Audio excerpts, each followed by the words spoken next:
The NHL entry draft has seen its fair share of defensemen drafted with the #1 overall selection. While many of them have failed to live up to the hype, one sits above the rest and is now in the Hall of Fame. So today we're going to take a look at the top 5 defensemen in this upcoming NHL entry draft. Hey everybody, welcome into Clearing the Benches, your one-stop shop for hockey content. If you go ahead and hit your subscribe button right now, you'll be sure to be in on all of our future videos.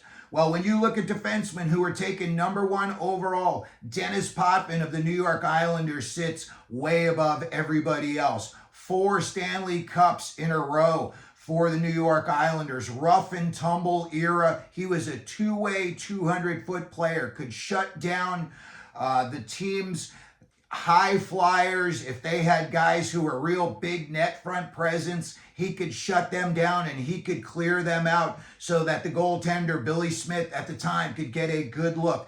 Denis Potvin, if you go back and you look at some of the things that he was capable of doing in big games, you'll see why he's in the Hall of Fame right now. Other big name guys who went #1 overall on the back end. Ed Jovanovski was, Jovo Cop. He looked like he was just the real deal. He had a very, very good career. When he was a rookie, he came out of nowhere. He was laying big hits. He was getting in a lot of big fights, and he was winning those fights. So Ed Jovanovski had a big-time career, but it definitely wasn't Hall of Fame material. Roman Hamrlik was a #1 overall selection of the Tampa Bay Lightning way back when. He failed to produce, up to the standards. When you look at guys, last year, you look at some of the defensemen that were drafted, and these are real puck-moving guys, the Zane Parek's, the Zeev Buiums of the world. When I look at some of the guys who were taken recently, they don't really fit that bill, and I'm talking about Owen Power in Buffalo. I'm not really sure if it's going to work out for him or them. Rasmus Dahlin also in Buffalo. Seems like he's progressed much better than Power has, but still, I don't think he's reached his full potential. Aaron Ekblad was taken #1 overall. Erik Johnson was taken #1 overall. Ekblad's got a cup. Erik Johnson's got a cup. Maybe they weren't the most glitzy, glamorous careers, but for #1 overall defensemen, they both won Stanley Cups, which is the big prize when you are drafted. So this year, when we look at who's going to go in the defensive area, #1 overall consensus pick this year is Erie Otters defenseman Matthew Schaefer. 6'2", 185 pounds, does it all. He leads the rush. He can shut down the opposing team's top players. He reads and shuts down what the opponents are trying to do once they come over into his D zone very well.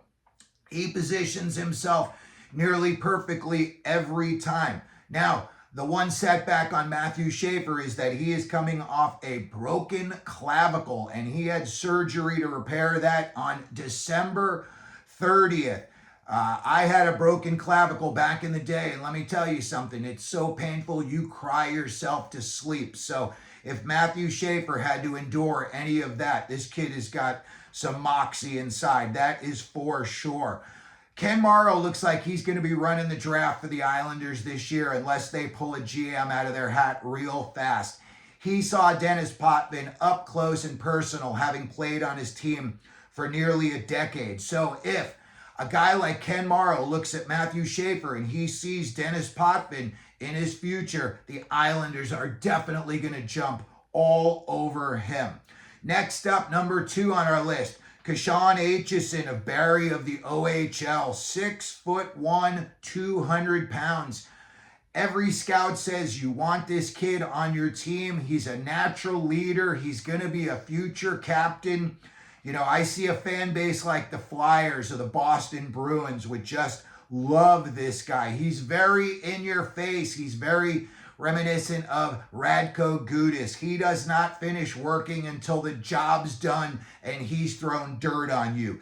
This kid hits, he fights, he scores. He had 26 goals this year. And again, He's got a nasty side to him that a lot of these younger players don't have, and for sure they don't like. So Kashawn Aitchison is number 2 on our list. Number 3, Radim Mrtka, 6'6", 205 pounds. He was born in Czechia. He's a right shot D. He's playing for Seattle Thunderbirds of the WHL. WHL is Rock'em Sock'em Hockey. So this kid, when you look at his skills, when you look at his highlights too, he's just very poised. He doesn't look like he's flopping around out there. He looks like he's very settled into his game. And when he makes a decision, you can see that he's kind of thought it through already. He's got really, really good hockey sense, a high compete level. These are guys that don't want to get scored on, and they want the puck on their stick as opposed to your stick. And a lot of these guys, especially a kid like Mrtka, really good puck mover. These kids can get the puck out of their own zone, almost like a one-man breakout. There's a couple of guys on this list. Matthew Schaefer's the same way. Aitchison's a little bit more of, a pass guy. But Mrtka can definitely skate the puck out of his own zone. Big-time two-way player. He had 35 points in just 43 games this year with Seattle of the WHL. When I look at what team could draft him, I see the Seattle Kraken. He's in their backyard. Last year, they took a kid from their backyard, Berkeley Catton of Spokane. And I think, you're trying to build your fan base. I know that a lot of people are excited because it's a new team, but you've got to keep that going throughout the years. Berkeley Catton and Mrtka would draw a lot of local interest, and I think both of these kids are going to be really good NHL players. So Radim Mrtka is number 3 on our list of top 5 defensemen. Coming in at number 4, we've got Tri-Cities defenseman Jackson Smith of the WHL, 6'3", 195 pounds, left shot D. This kid is the one-man breakout. He's got skating skills. If he has to, he just turns and burns, gets it out of the zone, and by the time he gets over the blue line, he's made his outlet pass, and, he's hit a forward in stride, and the guy's off to the races. He had 54 points in just 68 games this year.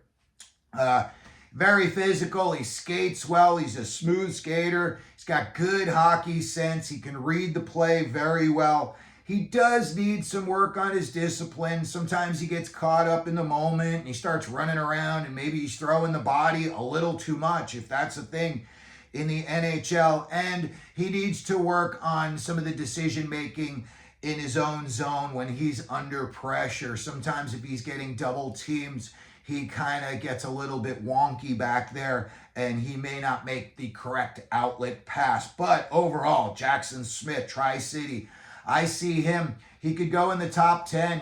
He may fall to the top 15, but just because of his size and the style of play, you look at an NHL comparison, and I see a guy like Braden McNabb, Vegas Golden Knights. He just plays such a similar style. And I think that Jackson Smith, he's going to be very, very helpful for a team in the playoffs in the future. I think that's where his game is really going to excel. So I'm excited to see where Jackson Smith goes in the draft. And finally, coming in at number 5, I've got Minnesota native Logan Hensler. He's a right shot D. He went to Wisconsin this year. Wisconsin's put out a ton of players lately. Cole Caulfield being the biggest name of those.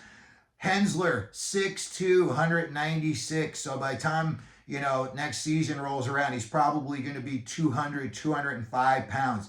Mobile two-way defenseman.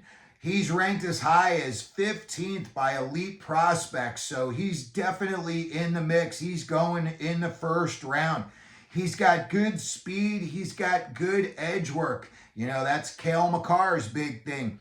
This kid's good at reading and shutting down the opponent's offensive, what they're looking to do. He can see it at the blue line, and he positions himself, much like Mrtka does. Jackson Smith does that sometimes. They see it, and they just jump into it, and they just blow up, the other team's offensive hopes right at the blue line.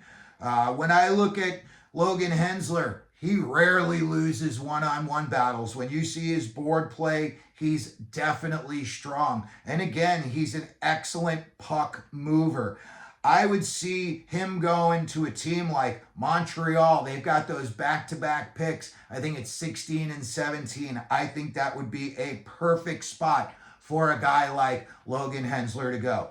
So there you have it. Those are our top 5 defensemen in the 2025 NHL entry draft. Let me know what you think down in the comments section. If you think any of these players are going to get drafted higher or lower. Maybe there's a guy we didn't talk about that you want to talk about in a future video. If you could, please hit your like button, your subscribe button. And as we always do here, clearing the benches, let them know you're out there.